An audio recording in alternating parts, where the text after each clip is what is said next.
സലു കിച്ചണിലേക്ക് സ്വാഗതം. അപ്പൊ നമ്മളുടെ വീഡിയോസ് ഒക്കെ വന്നിട്ട് കുറേ ദിവസമായി അല്ലേ. ശരിക്ക് ഞാൻ യൂട്യൂബ് തുടങ്ങിയ ശേഷം ഇത്രയും, അതായത് ഈ ദിവസങ്ങളുടെ ഗ്യാപ്പ് ഇതാദ്യമായിട്ടാണെന്നാണ് തോന്നുന്നത് കേട്ടോ. എനിക്ക് വയ്യാതിരുന്ന ഓപ്പറേഷൻ കഴിഞ്ഞ സമയത്ത് പോലും ഞാൻ ചാടിത്തുള്ളി വീഡിയോസൊക്കെ ഇട്ട സമയം ഉണ്ടായിരുന്നു. അപ്പൊ ഇപ്പൊ ഞാൻ വീഡിയോസൊക്കെ എടുത്തു വെച്ചിട്ടുണ്ടായിരുന്നു, പക്ഷെ അതിന് വോയിസ് ഓവർ കൊടുക്കാനോ പിന്നെ അത് പോസ്റ്റ് ചെയ്യത്തക്ക രീതിയിൽ എടുക്കാനോ ഉള്ളൊരു മാനസികാവസ്ഥ ഉണ്ടായിരുന്നില്ല. അപ്പൊ ഞാൻ വിചാരിച്ചു ഇനിയിപ്പം ഇത്രയും ഗ്യാപ്പ് വരുന്നതും ശരിയല്ലല്ലോ. അപ്പൊ ഞാൻ എടുത്തു വെച്ച വീഡിയോസ് എന്തായാലും ഇന്ന് നിങ്ങളുമായിട്ട് ഷെയർ ചെയ്യാണ്. അപ്പൊ നമുക്ക് ആ വിശേഷങ്ങളിലേക്ക് ഒന്ന് പോവാം. CJ സ്മാർട്ടുമായിട്ട് നമ്മളൊരു കോൺടെസ്റ്റ് നടത്തിയിട്ടുണ്ടായിരുന്നല്ലോ. അപ്പൊ അതില് വിന്നറായിട്ട് വന്നത് ഐഷ ഫർഹാനാണ്. അപ്പൊ അവര് അവിടുത്തെ ഷോറൂമിൽ നിന്ന് TV കളക്ട് ചെയ്തിട്ടുണ്ട്. അപ്പൊ ഇന്ന് കുറച്ച് ധൃതി ഉള്ളത് കൊണ്ട് പെട്ടെന്ന് ഉണ്ടാക്കാൻ പറ്റുന്ന ഒരു ബ്രേക്ക്ഫാസ്റ്റ് ആണ് ഉണ്ടാക്കുന്നത്. അപ്പൊ അതിന് വേണ്ടിയിട്ട് ഞാനിവിടെ പനീർ എടുത്തിട്ടുണ്ട്. അപ്പൊ 400 ഗ്രാമിന്റെ പനീറാണ് ഞാനിപ്പോ ഇവിടെ എടുത്തിരിക്കുന്നത്. അപ്പൊ നമുക്കത് എത്രയാണോ നിങ്ങൾക്ക് വേണ്ടത് അതിനനുസരിച്ച് എടുത്താൽ മതി കേട്ടോ. അപ്പൊ ഇവിടെ നമ്മളെല്ലാവരും ഉള്ളത് കൊണ്ടാണ് ഞാൻ ഇത്രയും എടുത്തത്. അപ്പൊ ഇനിയിപ്പം ഞാൻ ഇതിനെ ക്യൂബായിട്ടൊന്ന് കട്ട് ചെയ്ത് എടുക്കാണ്. അപ്പൊ നമുക്ക് ഇങ്ങനെ ക്യൂബായിട്ട് വാങ്ങിക്കാനും കിട്ടും, പക്ഷെ എനിക്ക് ഒന്ന് കട്ട് ചെയ്ത് എടുക്കുന്നതാണ് നല്ലത്. നിങ്ങൾക്കൊക്കെ ഏതാണ് ഇഷ്ടം? അപ്പൊ ഞാൻ ഒരു ബൗളിലേക്ക് ഒരു 2.5 ടേബിൾ സ്പൂണോളം നല്ല കട്ടിയുള്ള തൈരും പിന്നെ കസൂരി മെത്തി ഉണ്ടല്ലോ, ഇത് മസ്റ്റായിട്ട് ഇതിലേക്ക് ചേർത്ത് കൊടുക്കണം. ഏകദേശം 1 ടേബിൾ സ്പൂൺ ചേർത്ത ശേഷം കാശ്മീരി ചില്ലി പൗഡർ ഉണ്ടല്ലോ, അത് ഞാൻ ഇതിലേക്ക് ഇട്ട് കൊടുക്കുകയാണ്. ഞാനിവിടെ ഒരു 2 ടീസ്പൂണാണ് ഇതിലേക്ക് ചേർത്ത് കൊടുത്തിരിക്കുന്നത്. 1 ടീസ്പൂണോളം മഞ്ഞൾപ്പൊടിയും 1 ടീസ്പൂൺ ഗരം മസാല പൊടിയും പാകത്തിനുള്ള ഉപ്പും കൂടി ഇട്ട് കൊടുക്കുകയാണ്. ഇനി നമുക്കിതിലേക്ക് മെയിനായിട്ട് വേണ്ടത് ഒലിവ് ഓയിലാണ്. അപ്പോൾ ഒലിവ് ഓയിൽ ഇതുപോലെ 1 ടേബിൾ സ്പൂണോളം ഒഴിച്ച ശേഷം നമുക്കിതെല്ലാം കൂടി ഒന്ന് മിക്സ് ചെയ്ത് കൊടുക്കാം. അപ്പം ഒലിവ് ഓയിലും കസൂരി മേത്തിയും ഇതിൽ മസ്റ്റായിട്ട് ചേർത്ത് കൊടുക്കണം കേട്ടോ. എന്നിട്ട് നമുക്ക് ഈ കട്ട് ചെയ്ത് വെച്ചിരിക്കുന്ന പനീർ ഉണ്ടല്ലോ, അത് നമുക്ക് ഇതിലേക്ക് ഇട്ടിട്ട് നല്ലതുപോലെ ഒന്ന് മിക്സ് ചെയ്ത് കൊടുക്കാം. അപ്പം നമ്മളിതുപോലെ മിക്സ് ചെയ്ത ശേഷം ഒരു അരമണിക്കൂറെങ്കിലും ഒന്ന് മാറ്റി വെക്കണം കേട്ടോ. എന്ന് വെച്ചാൽ ഈ ഒരു മസാല പനീറിലേക്ക് ഒന്ന് പിടിച്ച് കിട്ടാൻ വേണ്ടിയിട്ടാണ്. ഇപ്പം തലേദിവസം തന്നെ നമ്മൾ മാരിനേറ്റ് ചെയ്ത് ഫ്രിഡ്ജിൽ വെക്കുകയാണെങ്കിൽ കുറച്ചുകൂടി നല്ലതാണ് കേട്ടോ. അപ്പം ഞാനിത് അടച്ചൊന്ന് മാറ്റി വെക്കാണ്. അപ്പം ഞാൻ ചപ്പാത്തിക്ക് കുഴച്ച് വെച്ചിട്ടുണ്ടായിരുന്നു. പിന്നെ എപ്പോഴും കുഴയ്ക്കുന്നതൊന്നും കാണിക്കണ്ടെന്ന് വിചാരിച്ചിട്ടാണ് അത് കാണിക്കാത്തത്. ഞാൻ ഗോതമ്പ് മാവിൽ തന്നെയാണ്, ഗോതമ്പ് മാവ് പച്ചവെള്ളം ഉപ്പിട്ടിട്ടാണ് ഞാൻ കുഴച്ചെടുക്കുന്നത് കേട്ടോ. അപ്പൊ നിങ്ങളൊക്കെ എങ്ങനെയാണ്? ചൂടുവെള്ളത്തിലാണോ കുഴച്ചെടുക്കുന്നത്? ശരിക്ക് എൻ്റെ ഒരു അഭിപ്രായം പറയുകയാണെങ്കിൽ ചൂടുവെള്ളത്തിലൊന്നും കുഴച്ചെടുക്കേണ്ട ആവശ്യമില്ല കേട്ടോ.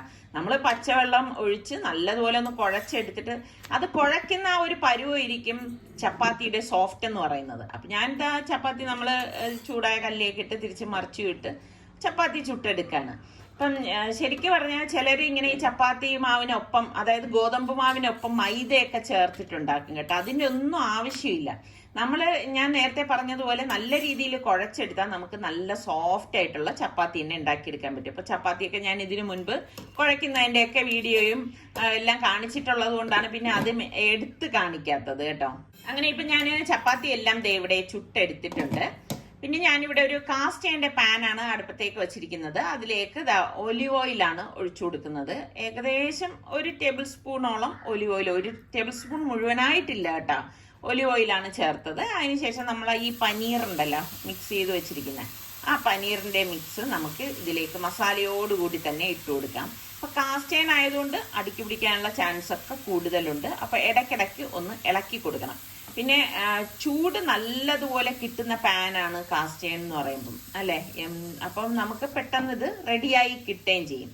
അപ്പം ശരിക്കും പറഞ്ഞാല് നമുക്ക് കുറച്ച് ഉണ്ടാക്കിയെടുക്കാനൊക്കെ ബുദ്ധിമുട്ടാണെങ്കിലും ടേസ്റ്റ് വൈസ് നോക്കുകയാണെങ്കിൽ നമ്മൾ കാസ്റ്റ് അയണിലൊക്കെ ഉണ്ടാക്കി കഴിക്കുമ്പോഴാണ് രുചി കൂടുന്നത്. ദോശയൊക്കെ തന്നെ കണ്ടില്ലേ, നമ്മളൊരു നോൺ സ്റ്റിക് പാനിൽ ഉണ്ടാക്കുന്നതിന് രുചി കൂടുതലാണ് ദോശക്കല്ലിൽ നമ്മൾ ഉണ്ടാക്കിയെടുക്കുമ്പോൾ. അപ്പൊ ഇത് അടുക്കി പിടിക്കാതെ ഒന്ന് ഇടക്കിടക്കൊന്ന് ഇളക്കി കൊടുത്തോണ്ടിരിക്കണം കേട്ടോ. അപ്പൊ ഞാൻ ഇതുപോലെ ഇടക്കിടക്ക് ഇളക്കി കൊടുക്കുന്നുണ്ടായിരുന്നു. അപ്പൊ ആ മസാലയൊക്കെ അതിലേക്ക് പിടിച്ച് വന്നിട്ടുണ്ട്. അപ്പൊ വെന്ത് വരുന്ന ആ സമയത്ത് ഞാനിവിടെ 1 സവാള സ്ലൈസ് ചെയ്തതും പകുതി ക്യാപ്സിക്കമാണ് കേട്ടോ സ്ലൈസ് ചെയ്തതും കൂടി ഇതിലേക്ക് ഇട്ട് കൊടുക്കാണ്. അത് നമ്മളുടെ ഇഷ്ടത്തിനനുസരിച്ച് ഇട്ട് കൊടുക്കാണ്. ഞാൻ പറഞ്ഞില്ലേ വളരെ സിമ്പിൾ ആയിട്ടുള്ള ഒരു ബ്രേക്ക്ഫാസ്റ്റ് ആണ് ഇപ്പൊ ഞാൻ റെഡിയാക്കണത്.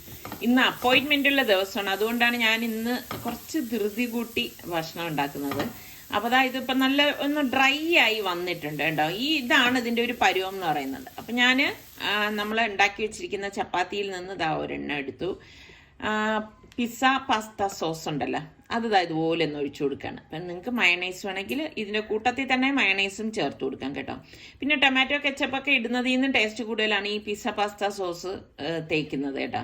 എപ്പോഴെങ്കിലും നമ്മൾ ഒരു പാക്കറ്റ് വാങ്ങിച്ച് വെച്ച് കഴിഞ്ഞാൽ പിന്നെ കുറേ നാളത്തേക്ക് നമുക്ക് ഇതുപോലെയൊക്കെ ഉണ്ടാക്കിയെടുക്കാൻ എളുപ്പമായിരിക്കും. എന്നിട്ട് നമ്മളുടെ ഈ ഫില്ലിംഗ് ഉണ്ടല്ലോ അത് ഇതിലേക്ക് വെച്ചു കൊടുക്കാം. അപ്പോൾ എത്രയാണോ നമുക്ക് ഫില്ലിംഗ് വേണ്ടത് അതിനനുസരിച്ച് വെച്ചു കൊടുത്താൽ മതി. അതായത് നമുക്ക് ഒരു റോള് ഒരാളിന് എന്നുള്ള കണക്കിൽ ഫില്ലിംഗ് വെച്ച് കൊടുക്കുക. ഇത്രയും കഴിക്കുമ്പോൾ തന്നെ വയറ് ഫുള്ളാവും കേട്ടോ. എന്നിട്ട് നമുക്കിതൊന്ന് ഫോൾഡ് ചെയ്ത് കൊടുക്കാം. അപ്പോൾ ഇത്രയേ ഉള്ളൂ. പിന്നെ ഇതിൽ നിങ്ങൾക്ക് ലെറ്റ്യൂസ് ഉണ്ടെങ്കിൽ അത് ചേർത്ത് കൊടുക്കാം. അതുപോലെ തന്നെ ടൊമാറ്റോ വേണമെങ്കിൽ അത് ആഡ് ചെയ്ത് കൊടുക്കാം. അതൊക്കെ നമ്മളുടെ ഇഷ്ടത്തിനനുസരിച്ച് അങ്ങനെ ചെയ്തു കൊടുക്കാം. പിന്നെ കുറച്ച് ഹെൽത്തി ആയിട്ട് ഞാൻ ഉണ്ടാക്കിയെടുത്തതാണ് കേട്ടോ. അതുകൊണ്ട് ഞാൻ മറ്റു സോസുകളൊന്നും ഇതിലേക്ക് ചേർക്കുന്നില്ല. പിന്നെ എൻ്റെ കയ്യിൽ ലെറ്റ്യൂസ് ഇല്ലായിരുന്നു, അതുകൊണ്ടാണ് അത് ചേർക്കാത്തത്. ലെറ്റ്യൂസും അതുപോലെ തന്നെ ഇപ്പം കുക്കുംബറൊക്കെ ചേർത്തിട്ട് കഴിക്കുകയാണെങ്കിൽ നല്ല ടേസ്റ്റാണ് കേട്ടോ. അപ്പോൾ എന്തായാലും നിങ്ങൾ അപ്പോൾ ഇതുപോലത്തെ ഒരു റോള് ഉണ്ടാക്കി നോക്കണം. കുട്ടികൾക്കൊക്കെ എന്തായാലും ഇഷ്ടപ്പെടും കേട്ടോ. ഇപ്പം നമ്മൾ മക്കൾക്കൊക്കെ ടിഫിൻ ബോക്സ് ആയിട്ടൊക്കെ കൊടുത്തു വിടുന്നതിൽ നിന്നും ടേസ്റ്റ് കൂടുതലാണ്. ഇപ്പം അവർ സ്കൂൾ വിട്ട് വരുന്ന ടൈമിൽ നമ്മൾ ഇതുപോലെ ഒന്ന് ഉണ്ടാക്കി കൊടുത്താണ്ടല്ലോ ഭയങ്കര ഇഷ്ടമായിരിക്കും അവർക്ക്. അപ്പം നമ്മൾ മക്കളൊക്കെ സ്കൂളിൽ നിന്ന് വരുന്നതിന് മുൻപ് ഇതുപോലെ ഫില്ലിങ് റെഡിയാക്കി വെക്കുകയാണ്. ചപ്പാത്തിയൊക്കെ നമുക്ക് നേരത്തെ തയ്യാറാക്കി വെക്കാമല്ലോ. അങ്ങനെ വന്നു കഴിഞ്ഞാൽ മക്കൾ സ്കൂളിൽ നിന്ന് വരുന്ന ടൈമിൽ നമുക്ക് ഇതൊന്ന് ഫോൾഡ് ചെയ്ത് കൊടുക്കാനേ ഉള്ളൂ. ഇങ്ങനെ ഫോൾഡ് ചെയ്ത് റാപ്പ് ചെയ്തൊക്കെ കൊടുക്കുമ്പോൾ അവർക്കും ഒരു സന്തോഷമായിരിക്കും. പിന്നെ ഈ പനീറിന് പകരം ഇപ്പം ചിക്കൻ ഉണ്ടെങ്കിൽ ചിക്കൻ വെച്ചിട്ട് നമുക്ക് ഇതുപോലെയൊക്കെ ചെയ്തെടുക്കാം. ഇതൊക്കെ നമ്മളുടെ മനോധർമ്മം അനുസരിച്ച് എങ്ങനെയാണെന്ന് വെച്ചാൽ ഓരോന്ന് ആഡ് ചെയ്യുകയും എടുക്കുകയൊക്കെ ചെയ്യാം. പിന്നെ ഇതിപ്പം സോസിൻ്റെ അതിപ്രസരമൊന്നുമില്ല. കാരണം നിങ്ങൾ കണ്ടല്ലോ ഞാനൊരു പിസ്സ പാസ്ത സോസ് വളരെ കുറച്ച് ഉപയോഗിച്ചുള്ളൂ. അങ്ങനെ അടിപൊളി നമ്മളുടെ പനീർ റോളാണ് ഞാനിന്നിപ്പോൾ ഇവിടെ തയ്യാറാക്കിയത്. ഇത് തലേദിവസം തന്നെ വെള്ളത്തിയിട്ടിട്ട് കഴിച്ചോണം, കൃത്യമായിട്ട് കഴിച്ചോണം കേട്ടാ. അതുപോലെ ഡേറ്റ്സും കഴിച്ചോണം കേട്ടാ.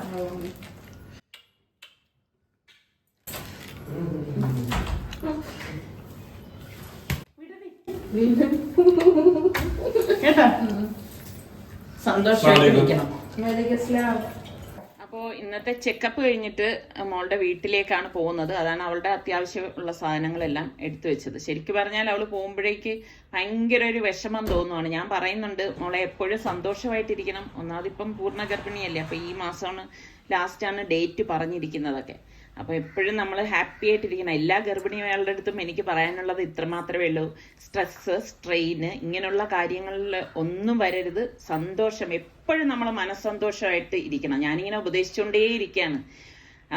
നമുക്ക് ഈ പറഞ്ഞ മാതിരി എപ്പോഴും ദൈവത്തോട് പ്രാർത്ഥിച്ചുകൊണ്ടിരിക്കണം. നിനക്ക് എപ്പോഴും നീ ഖുർആൻ ഓതിക്കൊണ്ടിരിക്കുക, തേടിക്കൊണ്ടിരിക്കുക. അത്രമാത്രമല്ലേ നമുക്ക് പറയാൻ പറ്റത്തുള്ളൂ. പിന്നെ എല്ലാം പടച്ചവൻ്റെ കയ്യിൽ. അങ്ങനെ ഇപ്പം നമ്മൾ നേരെ പോവുകയാണ്. അപ്പോൾ ഇതിനു മുൻപ് നിങ്ങൾ കണ്ടില്ലായിരുന്നോ ഇവിടെ തേങ്ങ വെട്ടുകാരൻ വന്നിട്ട് തേങ്ങ വെട്ടിയിട്ടിട്ട് പോയത്. അപ്പോൾ ഇതുവരെ ഇങ്ങോട്ടേക്ക് പിന്നെ വന്നില്ലേ. വന്നപ്പോഴേക്ക് ഇതേ കണ്ട കൊല, അതായത് വാഴക്കൊല ഒടിഞ്ഞ് തൂങ്ങി കിടക്കാണ്. അപ്പം നിസാറിക്ക അതൊക്കെ ഒന്ന് വൃത്തിയാക്കി എടുക്കുകയാണ്. ഇതാ കണ്ട കൊല, വലിയ കൊലയൊന്നുമല്ല, അതാ ഇത്രയേ ഉള്ളൂ കേട്ടോ. അപ്പം ഞാൻ എപ്പോഴും പറയും ഇവിടെ കൊല വെട്ടി കഴിഞ്ഞ് കഴിഞ്ഞാൽ നമ്മൾ ഇതിപ്പോൾ ചെറുതാണ് വന്നത് കേട്ടോ. ഞങ്ങൾ അങ്ങനെ ഇതൊന്നും ഇത്രയും ഇങ്ങനെ കഴിക്കും എന്നൊക്കെ നമ്മളല്ല കഴിക്കണം. നമ്മൾ വളരെ കുറച്ചേ എടുക്കത്തുള്ളൂ കേട്ടോ. നമുക്കിവിടെ അയൽപ്പക്കക്കാരൊക്കെ ഉണ്ടല്ലോ, അവർക്കൊക്കെ കൊടുക്കും. ഇതുപോലെ വാഴത്തടയും എനിക്കങ്ങനെ അധികം ആവശ്യം വരത്തില്ല കേട്ടോ, കുറച്ചേ എടുക്കത്തുള്ളൂ. അപ്പം റിച്ചുതാ തേങ്ങയൊക്കെ എടുക്കുകയാണ്. അപ്പം ഞാൻ ഇവിടെ പറയുന്നുണ്ട്, കാരണം എനിക്കിവിടെ തേങ്ങ തീർന്നിരിക്കുകയായിരുന്നു. ഞാൻ എപ്പോഴും പറയത്തില്ല, ഞാൻ കുറച്ചധികം തേങ്ങ ചിരകി ഫ്രീസറിൽ വെക്കാണ് ചെയ്യണത്.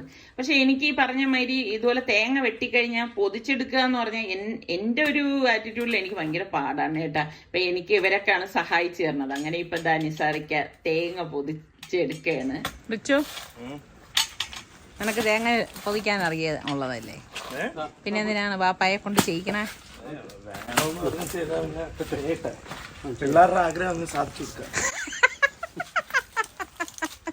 നീ ഒന്നുകൂടെ പറ എന്താണ്?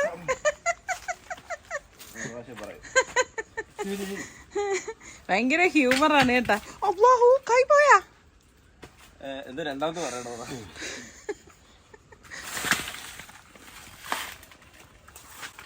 പിള്ളേർ എന്താ ആഗ്രഹിച്ചാലും അങ്ങ് നടത്തി കൊടുക്കാന്നല്ലേ. പൊതിയാണെങ്കിൽ ചെയ്തോട്ടെ.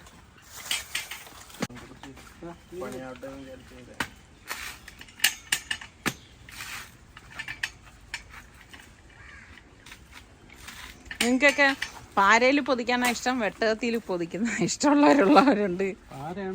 അല്ല, ചിലർക്ക് വെട്ടകത്തിയെ ശരിയാവും, പക്ഷെ എനിക്കൊക്കെ പാരയെ പറ്റൂ. അത് തന്നെ, നിന്റെ ഈ കുത്തലെ കാണുമ്പോ പേടി തോന്നുന്നുണ്ടോ മോനെ? മോനെ, എനിക്ക് തേങ്ങ കൂടെ തിരികെ തരുമോ? ഞാൻ ചമ്മന്തി ഉണ്ടാക്കി തരാം.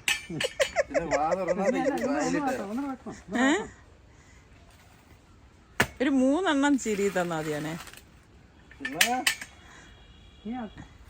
നാളെ ഒരു സമയത്ത് റിച്ചു വലുതായി മീൻസ് വാപ്പാടൊക്കെ അത്ര ആവുമ്പോഴേക്കേ ഇതുപോലെ തേങ്ങയൊക്കെ കൊണ്ടുവന്ന്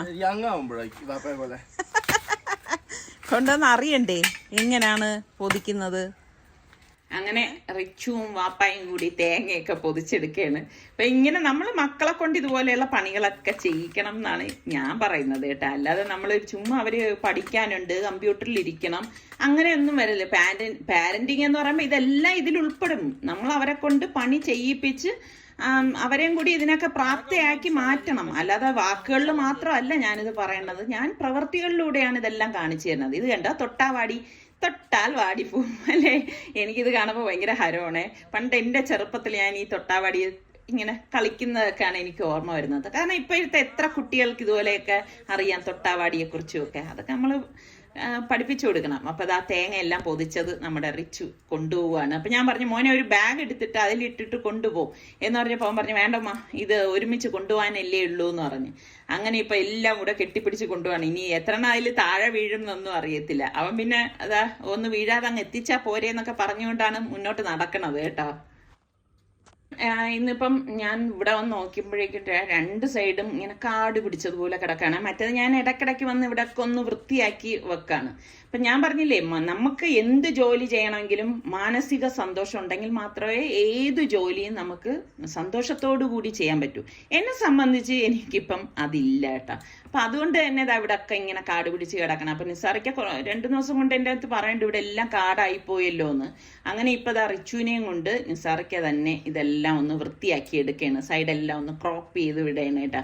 ശരിക്കും ഇതിവിടെ ഈ സൈഡിലാണെങ്കിൽ നിറച്ച് തുളസി ഉണ്ട് കേട്ടോ.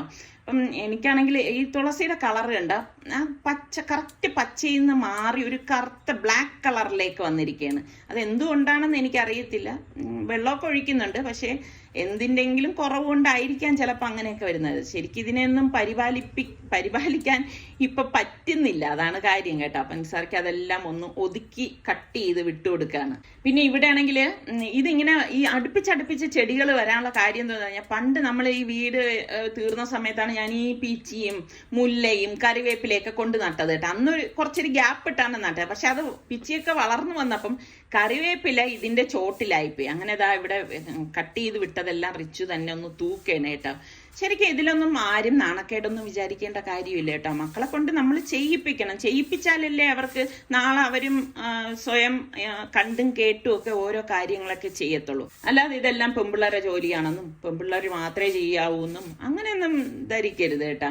ഇതൊക്കെ ഇവർ ചെയ്യണമെങ്കിൽ അവരൊന്ന് ഗൈഡ് ചെയ്ത് മുന്നോട്ടേക്ക് കൊണ്ടുപോയാൽ മതി. അപ്പൊ ചിലപ്പോൾ ചില മക്കൾ ആദ്യമൊക്കെ പറ്റൂല എന്നൊക്കെ പറയും. എങ്കിലും നമ്മൾ സ്നേഹത്തിന്റെ ഭാഷയിൽ അവരുടെ അടുത്ത് പറയുമ്പോൾ അവരതൊക്കെ ചെയ്യും. കണ്ട ഫാനൊക്കെ ഒന്ന് തുടയ്ക്കണം. അപ്പൊ ഞാൻ പറഞ്ഞു, മോനെ, മറ്റത് ഇവരില്ലാത്ത സമയത്ത് ഞാനല്ലേ നിന്നിട്ട് ഫാൻ എല്ലാം ഒന്ന് ക്ലീൻ ചെയ്തെടുക്കുന്നത്. അപ്പം അവൻ പറഞ്ഞു, വേണ്ട ഉമ്മ, ഇപ്രാവശ്യം ഞാൻ തന്നെ എല്ലാം ക്ലീൻ ചെയ്യാണെന്ന് പറഞ്ഞിട്ട് ഞാൻ ഫാനിൽ അഴുക്കുണ്ടെന്ന് പറഞ്ഞുകൊണ്ട് അവൻ അതെല്ലാം ഒന്ന് ക്ലീൻ ചെയ്തെടുക്കുകയാണ്. മാസ്ക് കേട്ടെ കൊണ്ടുപോകണം. ഇവിടെ COVID-20 അതിന്റെ 7,000. ഈ ഫാനിലായിരിക്കും ഏറ്റവും കൂടുതൽ പൊടി. എന്താണെന്നറിയോ, നമ്മളിവിടെ എപ്പോഴും ഡോർ തുറന്നിരുന്നോണ്ട് ഈ ഫാൻ എപ്പോഴും ഓണായിരിക്കും. പുറത്തുനിന്നുള്ള കാറ്റ് ഏറ്റവും കൂടുതൽ അടിക്കുന്ന ഈ ഫാനാണ്. അങ്ങനെ അടുത്ത ഫാൻ ആയിരിക്കാണ്. 6 പാക്ക് ഒക്കെ കാണില്ലേ?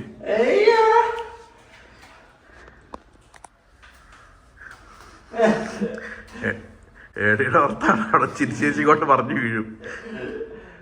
അപ്പൊ അവൻ ഫോമിലായി കഴിഞ്ഞാൽ പിന്നെ ഒരു രക്ഷയില്ല കേട്ടാ. പിന്നെ എന്ത് കാര്യവും ചെടു വിടാന്നൊക്കെ ചെയ്തു വരും. അപ്പൊ അതിന്റെ ഇടയിൽ നമ്മുടെ സൽമ ഇനിയിപ്പം നമുക്ക് വല്ലതും തോന്നിയാലോ എന്ന് കരുതിയിട്ടാണെന്ന് തോന്നുന്നു അവന്റെ സൈക്കിളൊക്കെ എടുത്തിരുന്ന് തുടക്കുകയാണ്. ഞാൻ പറഞ്ഞു, തുടച്ചാൽ മാത്രം പോരാ, ഇനി ഇത് ചവിട്ടയും കൂടി വേണം. അല്ലെങ്കിൽ ഞാൻ ഇതെടുത്ത് ആർക്കെങ്കിലും കൊടുക്കൂന്ന് പറഞ്ഞു. അപ്പോൾ അവൻ്റെ സൈക്കിൾ, കാരണം ഞാൻ മുന്നേ പറഞ്ഞിട്ടില്ലേ, അവൻ ഭയങ്കര കെയർ ചെയ്ത് നോക്കണ ഒരു സംഭവമാണ് അവൻ്റെ സൈക്കിൾ എന്ന് പറഞ്ഞാൽ. അപ്പോൾ ഇനിയിപ്പം അതൊക്കെ ചവിട്ടണം എന്നാണ് അവൻ പറയണത്. അതുകൊണ്ട് അതെല്ലാം ഒന്ന് ക്ലീൻ ചെയ്യണം. അപ്പോൾ അവൻ പറയുന്നുണ്ട് സൈക്കിൾ ഇനിയിപ്പോൾ ഒന്ന് സർവീസ് ചെയ്ത് എടുത്താലേ പറ്റത്തുള്ളൂ എന്ന്. ഇപ്പൊ ജസ്റ്റ് അവനൊന്ന് പൊടിയടിച്ചെടുക്കുന്നതേ ഉള്ളൂ. അവൻ പറയുന്നുണ്ട് ഇനി സർവീസ് ചെയ്താൽ മാത്രമേ അവന് അത് ചവിട്ടാനായിട്ട് പറ്റത്തുള്ളൂ എന്ന് പറഞ്ഞു. കാരണം ഇപ്പൊ കുറേ വർഷമായില്ലേ ഇങ്ങനെ ഇരിക്കുന്നു. അങ്ങനെ അതാണ് സൈക്കിളിന്റെ കഥ എന്ന് പറയുന്നത്. പിന്നെ ഞാനൊരു ടിപ്പ് പറഞ്ഞു തരട്ടെ. നമ്മൾ മക്കൾ എന്തെങ്കിലും കാര്യം, ചെറിയ കാര്യമാവട്ടെ, അവർ ചെയ്യുമ്പോഴേക്കും നമ്മളത് അവർക്കൊരു അഭിനന്ദനം കൊടുക്കണം. അപ്പോഴേക്കും അവർക്ക് ചെയ്യാനുള്ളൊരു ഉത്സാഹം കൂടും. അതിന് ഉദാഹരണം ഞാൻ പറയട്ടെ. ഇപ്പം ഞാൻ ഉൾപ്പെടെയുള്ളവർ, നമ്മൾ എന്തെങ്കിലുമൊക്കെ പണി ചെയ്യുമ്പോൾ നമ്മുടെ ഭർത്താവ് അല്ലെങ്കിൽ നമ്മുടെ കൂടെയുള്ള മക്കൾ അല്ലെങ്കിൽ അമ്മാവിയമ്മ, അങ്ങനെ പലരും അവർ നമ്മളെടുത്ത് കൊള്ളാം നല്ലതാണ് എന്ന് പറയുമ്പോൾ നമുക്ക് അത് കേൾക്കുമ്പോൾ ഒരു സന്തോഷമല്ലേ. അപ്പം നമ്മൾ ചിന്തിക്കണം അതിനേക്കാൾ ഏറെ സന്തോഷമായിരിക്കും നമ്മളുടെ മക്കള് ജോലി ചെയ്യുമ്പോൾ നമ്മളത് പറയുന്നത് കേൾക്കുന്നത്. അപ്പം അതിനൊരു ഉദാഹരണമാണ് ഇത് കേട്ടാ. അപ്പൊ അവൻ ചെയ്ത ജോലിയെ ഞാനിങ്ങനെ കൊള്ളാം മോനെ എന്നൊക്കെ, അത് ഒരു പുകഴ്ത്തൽ മാത്രമല്ല, അവൻ ചെയ്തത് നല്ലതായതുകൊണ്ട് ഞാനത് പറഞ്ഞപ്പോഴേക്കും അവൻ അവിടെ നിന്ന് തിരിഞ്ഞു നോക്കിയപ്പോൾ വാഷ് ബേസിന്റെ അവിടെ കഴുക്കേട്ടാ. അപ്പം അവൻ പറഞ്ഞു അവൻ തന്നെ തുടങ്ങി. അപ്പൊ ഞാൻ പറയുന്നുണ്ട് മോൻ മാറിക്കോ, ഞാൻ വേണമെങ്കിൽ കഴുകാന്ന് പറഞ്ഞപ്പോൾ അവൻ പറഞ്ഞു ഉമ്മ കഴുകാന്ന് വേണ്ട, ഇത്രയും ചെയ്യാമെങ്കിൽ എനിക്ക് ഇതും കൂടി ചെയ്യാൻ ഒരു പ്രശ്നമില്ല എന്ന് പറഞ്ഞാൽ ഉഷാറോടുകൂടി അവൻ ഓരോരോ ജോലികളൊക്കെ ചെയ്തെടുക്കുകയാണ്. അപ്പോഴാണ് ആ പ്ലാന്റിലെ വെള്ളമൊക്കെ നിറച്ചൊന്ന് വെക്കുന്നത് കേട്ടോ. അപ്പോൾ റിച്ചുവിന് ഇപ്പം ഇങ്ങനെയൊക്കെ നിൽക്കണ എന്താന്ന് വെച്ചാൽ ഇപ്പം അവന് സെംബ്രേക്കാണ് കേട്ടോ. അപ്പം അവന് സമയമുണ്ടല്ലോ, അതുകൊണ്ടാണ്. പിന്നെ ഈ പറഞ്ഞ മാതിരി ക്ലാസ് തുടങ്ങി കഴിഞ്ഞാൽ അവൻ അങ്ങ് ഹോസ്റ്റലിലേക്ക് പോവുകയും ചെയ്യും. ഹോസ്റ്റലിലൊക്കെ ആകുമ്പോഴേക്ക് പിന്നെ ഇങ്ങനെയുള്ള ജോലികളൊന്നും ചെയ്യേണ്ടി വരില്ലല്ലോ. ഇപ്പം രാവിലെ തന്നെ ഞാൻ തുണി നനയ്ക്കാനായിട്ട് ഇട്ടിട്ടുണ്ടായിരുന്നു. അപ്പോൾ ഇനിയിപ്പം അതെല്ലാം വാഷ് ചെയ്ത് വന്നിട്ടുണ്ട്. അപ്പോൾ അതൊക്കെ കൊണ്ടുപോയി ഒന്ന് വിരിച്ചിടണം. ഇപ്പം ഞാൻ എവിടെയെങ്കിലും പോകാൻ ഉദ്ദേശിക്കുന്ന ദിവസമാണെങ്കിൽ ഇത് മറ്റൊരു ടിപ്പാണ് കേട്ടോ. നമുക്ക് എന്തെങ്കിലും ജോലികളൊക്കെ ചെയ്യാനുണ്ടെങ്കിൽ നമ്മൾ മാക്സിമം പോകുന്നതിന് മുൻപ് അങ്ങനെയുള്ള ജോലികളെല്ലാം തീർത്തിട്ട് നമ്മൾ എവിടേക്കെങ്കിലും പോവുകയാണെങ്കിൽ തിരിച്ചു വരുമ്പം നമുക്ക് നല്ല എനർജി കിട്ടും കേട്ടോ. അതായത് വേറെ പണികളായിട്ടൊന്നും നമുക്കില്ലല്ലോ. അതേസമയം നമ്മൾ തുണി നനയ്ക്കാനുള്ളതും പാത്രം കഴുകാനുള്ളതും വീട് തൂത്തുടയ്ക്കാനുള്ളതൊക്കെ ഇട്ടേച്ച് നമ്മൾ ഒരു സ്ഥലത്തേക്ക് പോയിട്ട് തിരിച്ചു വരുമ്പം ശരിക്കും പറഞ്ഞാൽ ഭ്രാന്ത് പിടിക്കും. ഞാൻ പറഞ്ഞത് ശരിയല്ലേ? നിങ്ങളൊക്കെ എങ്ങനെയാണ്? ഇപ്പൊ ഞാൻ പറയുന്ന ഏത് കാറ്റഗറിയിൽ പെടുന്നതാണെന്നൊന്ന് പറയേട്ടാ. അപ്പൊ ഞാൻ ആ തുണികളൊക്കെ ഒന്ന് വിരിച്ചിടുകയാണ്. ശരിക്കും എല്ലാ ജോലിയും കഴിഞ്ഞു പോകുമ്പോൾ ഭയങ്കര സമാധാനമാണ്. അതാണ് വേറൊരു വാസ്തവം കേട്ടോ. നമ്മളിപ്പോൾ ഒരു സ്ഥലത്തേക്കൊക്കെ പോയി കഴിഞ്ഞാൽ തിരിച്ചെപ്പോൾ എത്തും എന്നൊന്നും നമുക്ക് അത്ര ഒരു കൃത്യത ഉണ്ടാവത്തില്ലല്ലോ. ഇതൊക്കെ കഴിഞ്ഞു വന്നപ്പോൾ ഭയങ്കര ക്ഷീണം. അപ്പോഴാണ് ഞാൻ ഓർത്തത് ഞാൻ ഫ്രിഡ്ജിൽ ഗ്രേപ്പ് ജ്യൂസ് ഉണ്ടാക്കി വെച്ചിരിക്കുകയായിരുന്നു കേട്ടോ. ഇത് നമ്മൾ ജ്യൂസ് അടിക്കുന്ന ഗ്രേപ്സ് ഉണ്ടല്ലോ, അത് ഒന്ന് വേവിച്ചിട്ട് തണുത്ത ശേഷം മിക്സിയിലിട്ട് അടിച്ചെടുത്തതാണ് കേട്ടോ. അപ്പം ഞാൻ ഇതുപോലെ അടിച്ച് ഫ്രിഡ്ജിലാക്കി കുപ്പിയിലാക്കി ഫ്രിഡ്ജിൽ വെക്കുകയാണ് ചെയ്യണത് കേട്ടോ. അപ്പം ഇതുപോലെ നമ്മൾ ടയർഡായിട്ടൊക്കെ ഇരിക്കുന്ന സമയത്ത് നമുക്ക് ഇതുപോലെ ഒഴിച്ചു കുടിക്കാൻ അടിപൊളി ടേസ്റ്റാണ് കേട്ടോ. ഇത് വേണമെങ്കിൽ ഡൈല്യൂട്ട് ചെയ്തും എടുക്കാം. ഇതിപ്പോൾ ഞാൻ ഓൾറെഡി ഇങ്ങനെ ഈ ഒരു പരുവത്തിലാണ് റെഡിയാക്കി ഫ്രിഡ്ജിലേക്ക് വച്ചിരിക്കുന്നത്. അപ്പം അതുകൊണ്ട് പിന്നെ ഞാൻ വേറെ പിന്നെ വെള്ളമൊന്നും ഒഴിക്കാനായിട്ട് പോയിട്ടില്ല. നല്ല കുറുകിയ ജ്യൂസാണ്. അപ്പം ഇതൊക്കെ തന്നെയാണ് നമ്മളുടെ ഇന്നത്തെ വിശേഷങ്ങൾ എന്ന് പറയുന്നത്. അപ്പം നിങ്ങൾക്ക് ഇഷ്ടപ്പെടുകയാണെങ്കിൽ, സബ്സ്ക്രൈബ് ചെയ്യാത്തവരുണ്ടെങ്കിൽ ഒന്ന് സബ്സ്ക്രൈബ് ചെയ്യണം. പിന്നെ റെസിപ്പി ഇഷ്ടപ്പെട്ടാൽ തീർച്ചയായിട്ടും നിങ്ങളൊന്ന് ലൈക്ക് ചെയ്യണം കേട്ടോ. അപ്പം നമ്മളുടെ റിച്ചുവിനുള്ളതും കൂടി ഞാൻ കൊടുക്കുകയാണ്. അപ്പം അവൻ ഭയങ്കര ഹാപ്പി. അത് കുടിച്ചപ്പോൾ അവൻ പറയുന്നുണ്ട് നല്ല ഫ്രഷ്നെസ് ഫീൽ ചെയ്യുന്നുണ്ടോ എന്നൊക്കെയാണ് എൻ്റെ അടുത്ത് പറയുന്നത്. ഇനിയും കുറേ വിശേഷങ്ങൾ പറയാനുണ്ട്. അപ്പം ഇനി നമുക്ക് അടുത്ത നല്ല റെസിപ്പിയോ വ്ളോഗായിട്ടൊക്കെ കാണാം. അതുവരയ്ക്കും എല്ലാവർക്കും ബൈ.